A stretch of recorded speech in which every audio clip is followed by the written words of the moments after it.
ये एक atheist channel है जो इस्लाम की सच्चाई मुस्लिम लोगों तक पहुंचाकर उन्हें ह्यूमैनिस्ट और रैशनलिस्ट बनाने की कोशिश करता है। हमारा मकसद मुस्लिम लोगों के प्रति किसी तरह की नफरत फैलाना या उन्हें नीचे दिखाना नहीं है। काबा एक रूहानी जगह और खुदा का पहला घर कब कब और कैसे कैसे बर्बाद हुआ था। क्या काबे के ऊपर से परिंदे भी नहीं उड़ सकते? खुदा ने अपने जिस घर की हिफाजत का वाकया कुरान में बताया, क्या खुदा सचमुच अपने उस घर को कभी बचा पाया? आखिर क्यों मुसलमानों के रहबर अरबी लोगों को काबे को बचाने के लिए अल्लाह को छोड़कर दूसरे देशों से मदद लेनी पड़ी, वो भी आज से केवल 50 साल पहले। जी हां, केवल 50 साल पहले, जब काबे को हाईजैक किया गया और अल्लाह के नाम पर दुकान चलाने वाले अरबी बेबस दिखाई दिए और उसकी हिफाजत के लिए अरबियों ने अल्लाह से नहीं बल्कि काफिरों से मदद ली, जिस वाक्य का जिक्र कभी कोई मौलाना या मुफ्ती नहीं करता। जानेंगे पूरा वाक्य आज की स्पेशल वीडियो में, तो बने रहिए वीडियो का आखिर तक और शुरू करते हैं इंसानियत के नाम से।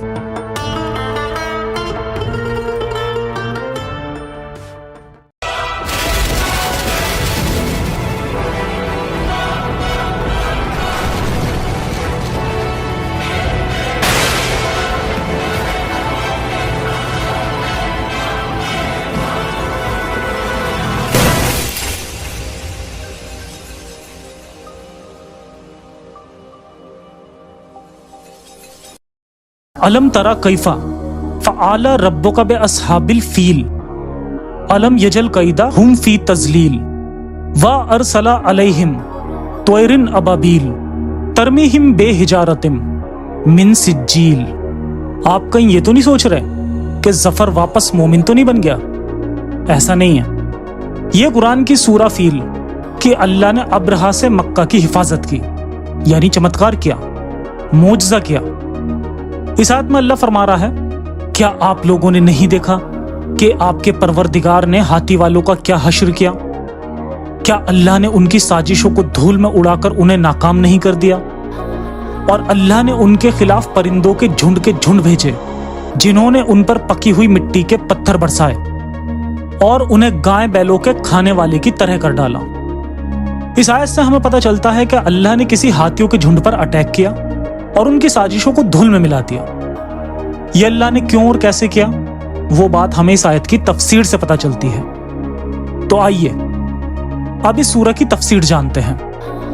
यह किस्सा इस्लाम के शुरू होने से 40-50 साल पहले का है, यानी हजरत मोहम्मद की पैदाइश के आसपास का। इसलिए मोहम्मद की जिंदगी पर बनी फिल्मों में भी इसका इस्तेमाल किया जाता है, यह दिखाने के लिए कि मोहम्मद साहब की पैदाइश भी बड़ी रूहानी थी।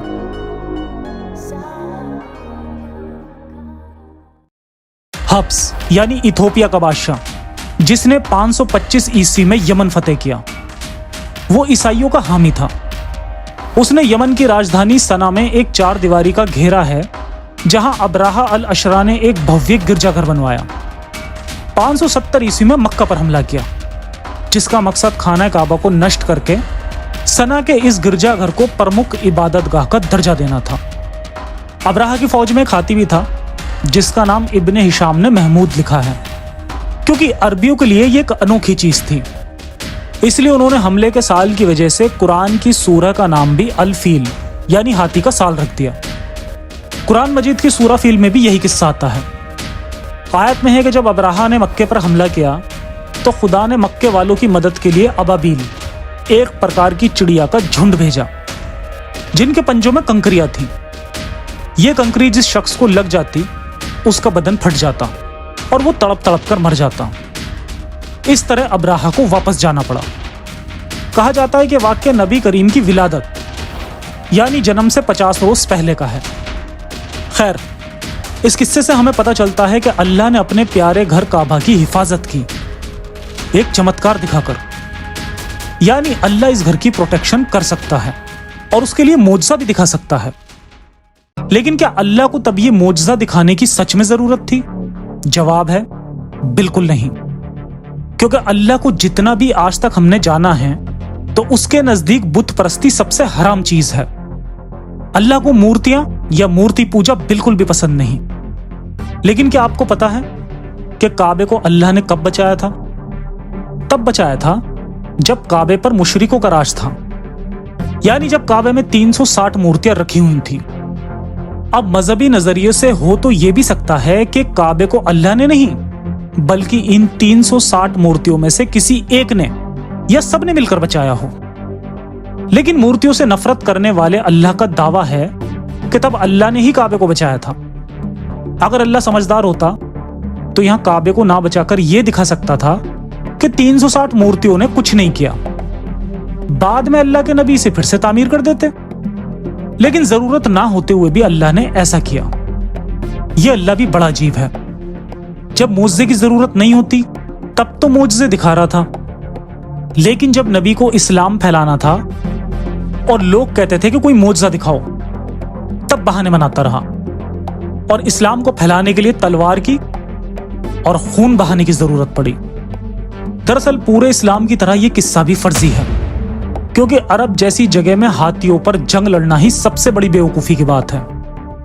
ऊंट को रेगिस्तान का जानवर इसलिए कहा जाता है क्योंकि वो बहुत दिन बिना खाए पिए चल सकता है, जबकि हाथी ऐसी जगह सरवाइव भले ही कर ले, लेकिन उस पर जंग लड़ना, वो भी उस जमाने में, इससे बड़ी बेवकूफी की बात हो ही नहीं सकती। ये फर्जी किस्सा है जिस पर फिर कभी डिटेल में वीडियो बनाकर बात हो सकती है। लेकिन फिलहाल यह समझाना जरूरी है कि अल्लाह भी बाकी खुदाओं की तरह सिर्फ कहानियां लिख सकता है, चमत्कार करके मदद कभी नहीं कर सकता। आइए देखते हैं कि कब कब और कैसे कैसे काबे पर हमले हुए और अल्लाह ने कभी मुड़कर नहीं देखा। फिर आखिरी किस्से में जानेंगे कि किस तरह अब से सिर्फ 50 साल पहले काबे पर हमला होने पर बेहतरीन कौम यानी अरबी कौम भी अल्लाह से कोई मदद नहीं ले पाई, बल्कि काफिरों से ही मदद लेनी पड़ी।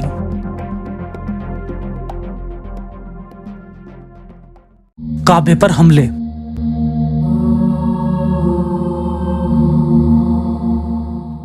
कुरान में दिए गए वाक्य को काबे पर पहला हमला मान लें तो इसके बाद भी मक्का और काबा पर कई हमले हुए, पर अगली बार उसको रोकने के लिए अल्लाह कोई मदद नहीं भेजता। इसके बाद मक्का पे दूसरा हमला पहले उमैयद खलीफा मुआविया फर्स्ट की मौत के साथ अप्रैल 680 दूसरे फितना के साथ हुआ, जब खास मुस्लिम नेताओं अब्दुल्ला इब्ने अल जुबैर और हुसैन इब्ने अली और मदीना के लोगों ने नए खलीफा यजीद फर्स्ट के खिलाफ विद्रोह किया। हालांकि हुसैन और मदीना के लोग अक्टूबर 680 में करबला की लड़ाई और अगस्त 683 में अल हर्रा की लड़ाई में मारे गए थे। इब्ने अल जुबैर ने इस्लामी मुकद्दस शहर मक्का से यजीद का विरोध जारी रखा। ये दूसरा फितना क्या था और क्यों हुआ था, वो जानने के लिए आप मेरी सीरीज खिलाफत का खूनी खेल देख सकते हैं। खैर, यजीद की सेना ने मक्का को घेर लिया और सितंबर 683 में गुलेल से शहर पर बमबारी की। घेराबंदी के दौरान काबा में आग लग गई, जिसके बाद मुकद्दस काला पत्थर 3 टुकड़ों में बट गया। इस तरह काबे को आग लगने और हजर अस्वद के टूटने पर भी अल्लाह कुछ नहीं कर पाया। इसके बाद 865 एडी में इस्माइल बिन यूसुफ और बगदाद के अब्बासिद खलीफा के बीच मक्का पर एक गंभीर हमला किया गया। इस हमले की वजह से वहां मौजूद हजारों हज करने आए लोगों की मौत हो गई। यहां भी अल्लाह देखता रह गया। तीसरा हमला साल 930 ईस्वी में काबे पर करामातियन हमला हुआ। इतिहासकारों का दावा है कि अबू ताहिर की सेना ने मक्का में मौजूद 30,000 हाजियों की हत्या कर दी थी। लाशों को जमजम कुएं में फेंक दिया गया, जिसे मुस्लिम बहुत मुकद्दस पानी समझते हैं। नतीजतन अब्बासी और फातिमीद खिलाफत के बीच लड़ाई ने 983 में हज को रद्द कर दिया। उनकी राजनीति ने 991 तक यानी लगभग 10 साल तक हज को बंद रखा, जिसकी वजह थी करामातियन की सेना ने ब्लैक स्टोन को भी लूट लिया था, जिसको आज काबा में चूमने के लिए लोगों की लाइन लगती है। इस घटना के बारे में कुछ इस्लामिक स्क्रिप्चर्स में लिखा हुआ मिलता है कि करामातियन ने इस पत्थर को अपने टॉयलेट में लगवाया था, जिसके बारे में फिर कभी एक सेपरेट वीडियो में बात करेंगे। खैर, इस वजह से हज को तब तक रद्द कर दिया गया जब तक कि मुसलमानों ने करामातियन से काले पत्थर को वापस नहीं पा लिया, जिसके बदले में अरबियों को एक मोटी रकम करामातियों को अदा करनी पड़ी। इस पत्थर के बारे में एक बात और है जो बहुत कम लोग जानते हैं। वो ये है कि बाद में जब सऊदी अरबिया में उस्मानिया सल्तनत का राज हुआ, तब वो इस पत्थर का कुछ हिस्सा अपने साथ तुर्की ले गए, जो आज भी म्यूजियम की दीवार में जड़ा हुआ है। चौथा हमला साल 983 ईस्वी में इस्लामी हुकूमत पाने के लिए अब्बासी और फातिमीद के बीच हुआ था, जिस लड़ाई में फातिमीद हार गया और उसने काबे को जला डाला था। उस वक्त में अब्बासी सऊदी अरब, इराक और सीरिया तक राज करते थे और फातिमीद मिस्र पर राज करता था।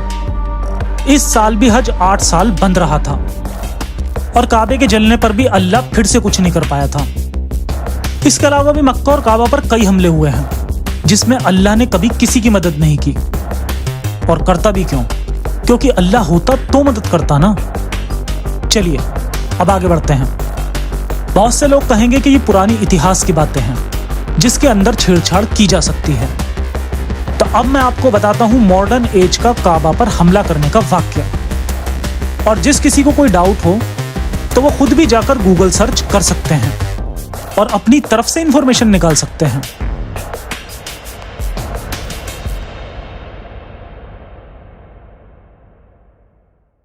तो अब से 50 साल पहले काबा पर फिर हमला हुआ और सऊदी भी उस हमले को नहीं रोक सके और इससे बचने के लिए उन्हें दूसरे मुल्कों की मदद लेनी पड़ी, जिसके बारे में कोई आलिम या मौलाना कभी जिक्र नहीं करते। अंग्रेजी कैलेंडर के हिसाब से 20 नवंबर 1989 और इस्लामिक कैलेंडर के हिसाब से साल 1400 का पहला दिन। इस्लाम में सबसे मुकद्दस जगहों में शामिल मक्का। दुनिया भर से लाखों की संख्या में मुस्लिम यहां इकट्ठा हुए थे। हज यात्रा 2 हफ्ते पहले खत्म हो गई थी, लेकिन नए साल के ऐतिहासिक मौके का गवाह बनने के लिए बहुत सारे लोग वहीं रुक गए थे। वक्त सुबह करीब 5:15। सुबह की पहली नमाज, जिसे फज्र कहते हैं, हो चुकी थी। इमाम शेख मोहम्मद अल सुबाइल ने नमाज अदा करवाई। नमाज खत्म होते ही सफेद कपड़े पहने मस्जिद में पहले से मौजूद सैकड़ों हथियारबंद लोग नजर आने लगे। इनमें से कुछ लोग इमाम की तरफ बढ़े और माइक को अपने कब्जे में ले लिया। माइक पर वो अपने लोगों को पोजीशन लेने के निर्देश देने लगे। माइक पर निर्देश दे रहे आदमी का नाम जुहेमान अल उताबी था। उताबी सऊदी अरब की सेना में रह चुका था और वो इस्लामिक तालीम देने वाले स्टूडेंट्स के एक ग्रुप का लीडर था। वो माइक पर कह रहा था कि मेहदी आ गए हैं। अब नाइंसाफी और जुल्म से भरी इस सरजमी पर अदलता के साथ इंसाफ होगा। वो अल्लाहू अकबर के नारे लगाने लगे। इस्लामिक मान्यताओं में मेहदी को दुनिया की हिफाजत करने वाले के रूप में माना गया है। मेहदी को महादी या महदी भी बोला जाता है। मेहदी का जिक्र कुरान में नहीं है, बल्कि हदीस में आता है। इस्लामिक मान्यताओं के मुताबिक कुरान में वो बातें लिखी हैं जो अल्लाह ने पैगंबर मोहम्मद से कही थी, जबकि हदीस में पैगंबर मोहम्मद द्वारा की गई ज़बानी तालीमात यानी मौखिक शिक्षाएं हैं। हदीस में कहा गया है कि जब दुनिया पर जुल्म ज्यादा बढ़ जाएगा, तब कयामत के दिन पहले मेहंदी धरती पाएंगे। मेहंदी ना कभी घायल हो सकते हैं और ना ही मर सकते हैं। अब्राहमिक मजहबों में मेहंदी जैसी मान्यताएं पहले भी रही हैं। खुद को मेहंदी बताने वाले इन लोगों ने मक्का मस्जिद में हमला किया, जहां काबा की मुकद्दस जगह है। उताइबी ने भीड़ को एक आदमी की ओर इशारा करके कहा कि ये मेहंदी हैं। उस आदमी का नाम मोहम्मद अब्दुल्ला अल कहतानी था। इस ऐलान के बाद कहतानी माइक की तरफ आगे बढ़ा। उताइबी ने भीड़ के सामने कहतानी का बड़े एहतराम से वेलकम किया, जिससे भीड़ को उसके दावे पर और यकीन हो जाए। उताइबी एक कट्टर सुन्नी इस्लामिक धड़े सलाफी से ताल्लुक रखता था। उसका कहना था कि सऊदी सल्तनत इस्लाम के रास्ते से भटक गई है, वो करप्ट हो गए हैं और वेस्टर्न कंट्रीज के इशारे पे चल रहे हैं। काबा जिस मस्जिद में सिचुएटेड है, उसका नाम अल हरम मस्जिद है। अफरा तफरी की खबर लगते ही पुलिस वहां पहुंची। ये पुलिसकर्मी निहत्थे थे जो मस्जिद की सुरक्षा में तैनात थे। हथियारबंद हमलावरों से झड़प में ये पुलिसकर्मी मारे गए। उस वक्त मस्जिद में करीब 1 लाख लोग मौजूद थे और ये सब अब बंधक थे। सऊदी अरब के गुप्तचर विभाग के प्रमुख प्रिंस टर्की तब अरब लीग में भाग लेने क्राउन प्रिंस फहद बिन अब्दुल अजीज के साथ ट्यूनीशिया गए थे। वहीं सऊदी नेशनल गार्ड्स के प्रमुख प्रिंस अब्दुल्ला बिन अब्दुल अजीज मोरक्को में थे। उन्हें इस हमले के बारे में जानकारी दी गई। सुबह 8 बजे के करीब मस्जिद की तरफ बढ़ रहे एक पुलिस अधिकारी को मस्जिद में तैनात एक स्नाइपर ने गोली मार दी। इससे साबित हो गया कि हमलावर पूरी तैयारी के साथ आए थे। वो लगातार फायरिंग कर रहे थे। ये हमलावर ट्रकों में सवार होकर यहां पहुंचे थे। उन्होंने पहले ही मस्जिद में बड़ी संख्या में हथियार और खाने पीने का सामान पहुंचा दिया था। बाद में पता चला कि इन लोगों ने ताबूतों के अंदर रखकर मस्जिद में हथियार भेजे थे। बंधकों में सऊदी अरब के अलावा दूसरे देशों के लोग भी थे। आखिर हमलावरों ने दूसरे देशों के बंधकों को छोड़ना शुरू किया, लेकिन सऊदी निवासियों को ऐसी कोई रियायत नहीं थी। हालात बिगड़ते हुए देखकर सऊदी अरब की सरकार ने इस हमले को लेकर किसी भी तरह की ब्रॉडकास्टिंग पर पाबंदी लगा दी। लोगों को पता ही नहीं चल पा रहा था कि क्या हो रहा है। सऊदी अरब के साथ परेशानी यह थी कि वो मस्जिद पर हमला नहीं कर सकते थे। इसी ऊहापोह के बीच समय गुजरता गया। सऊदी सरकार ने इस्लामिक स्कॉलर से बात की और मस्जिद में सैन्य कार्रवाई करने की इजाजत मांगी। इजाजत मिलने के बाद सऊदी सेना ने हमले शुरू किए, लेकिन हमलावरों की तैयारी बेहद पुख्ता थी। मस्जिदों के बाहरी इलाकों में तैनात कई हमलावर मारे गए। मस्जिद की मीनारों पर तोपों से हमला किया गया, लेकिन हमलावर हार नहीं मान रहे थे। फिर इसके बाद सऊदी सरकार ने मस्जिद की बिजली काट दी। इसमें सेनाओं को मस्जिद में घुसने में आसानी हुई और दूसरे दिन रात में उन्हें मस्जिद में अंदर घुसने में कामयाबी मिली। मेहदी होने का दावा करने वाला कहतानी खुद भी लड़ाई में हिस्सा ले रहा था। वो लगातार हमलावरों को गोलियां पहुंचा रहा था और घायल हमलावरों की मदद कर रहा था। इस दौरान कहतानी भी घायल हो गया, जबकि इस्लामिक मान्यताओं के मुताबिक मेहदी घायल नहीं हो सकते। कहतानी को मस्जिद के दूसरे फ्लोर पर गोली लगी थी। गोली लगते ही शोर मच गया कि मेहदी घायल है। हालांकि हमलावर चिल्लाते रहे कि यह झूठ है। इसी बीच पाकिस्तान और काफिर देश फ्रांस ने अपने कमांडो टीम को सऊदी अरब भेजा। इस कमांडो टीम का नाम रहबर था। इस टीम का नेतृत्व मेजर परवेज मुशर्रफ ने किया, जो बाद में पाकिस्तान के राष्ट्रपति बने। इस कार्रवाई को चलते हुए कई दिन बीत गए थे। अभी मस्जिद के कुछ हिस्से पर सऊदी सेना और कुछ हिस्से पर हमलावरों का कब्जा था। कुछ हमलावर मस्जिद के अंडरग्राउंड में भी छिपे थे। दूसरे देशों की मदद मिलने के बाद सऊदी सेनाओं की स्थिति और मजबूत हो गई। इस सैन्य कार्रवाई में सैकड़ों हमलावर मारे गए। हालांकि मारे गए लोगों की बड़ी संख्या में आम लोग भी शामिल थे। 14 दिन तक चलने के बाद 4 दिसंबर को यह लड़ाई खत्म हो गई। जिंदा बचे हमलावरों ने सरेंडर कर दिया, जिनमें की ओताइबी और कहतानी भी शामिल थे। सऊदी सरकार ने इनमें से ओताइबी और कहतानी समेत 63 लोगों को गिरफ्तार करके 9 जनवरी 1980 के दिन सार्वजनिक रूप से मौत की सजा दी और इस तरह सऊदी ने किसी तरह इस मामले को निपटाया। 1979 में ईरान में इस्लामिक क्रांति हुई थी। इस इस्लामिक क्रांति के बाद से ही उदार समझा जाने वाला सऊदी राज परिवार चिंताग्रस्त था। ईरान के तत्कालीन सर्वोच्च नेता आयतुल्लाह खोमेनी ने इस हमले को अमेरिका की साजिश बताया। गुस्साई भीड़ ने इस्लामाबाद में अमेरिकी दूतावास में आग लगा दी। साथ ही कई मुस्लिम देशों में अमेरिका विरोधी प्रदर्शन भी हुए। ऐसा पहली बार नहीं था जब किसी ने खुद के मेहंदी होने का दावा किया हो। सूडान के नेता मोहम्मद अहमद, भारत के मिर्जा गुलाम अहमद और मेहदी जौनपुरी, धार्मिक नेता मोहम्मद जुमात इमाम समेत सैकड़ों लोग इस तरह के दावे कर चुके थे। लेकिन इस हमले ने सऊदी अरब की परिस्थितियों को काफी हद तक बदल दिया। इस हमले के बाद वहां कट्टरपंथ और जिहाद का प्रमोशन होने लगा और वहाबी कट्टरपंथ को बढ़ावा मिला।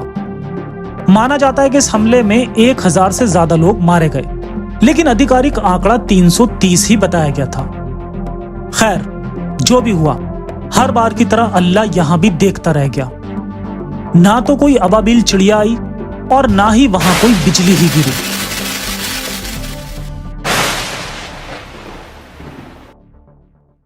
सऊदी को अल्लाह से कोई मदद नहीं मिली, लेकिन क्योंकि हज सऊदी का बिजनेस है, जिससे हर साल सऊदी को $30 बिलियन का बिजनेस मिलता है, इसलिए सऊदी ने भी अल्लाह से नहीं बल्कि काफिरों से मदद मांगी। सऊदी जानता है कि वो बिजनेस कर रहा है, लेकिन आप नहीं जानते, अटैक करने वाले भी अल्लाह के लिए नहीं लड़ रहे थे। उनका भी मकसद सऊदी की हुकूमत पाना था। वो भी जानते थे कि वो बिजनेस कर रहे थे, लेकिन आप नहीं जानते। तो क्या इसीलिए अल्लाह ने उनमें से किसी की मदद नहीं की? अगर आप यही मानते हो तो आप अभी भी नहीं जानते। आपको यह जानना बहुत जरूरी है कि अल्लाह नाम की कोई चीज 1400 साल पहले नहीं थी, और 1400 साल से जिस अल्लाह को आप जानते हो वो केवल एक नाम है जिसका कोई वजूद नहीं।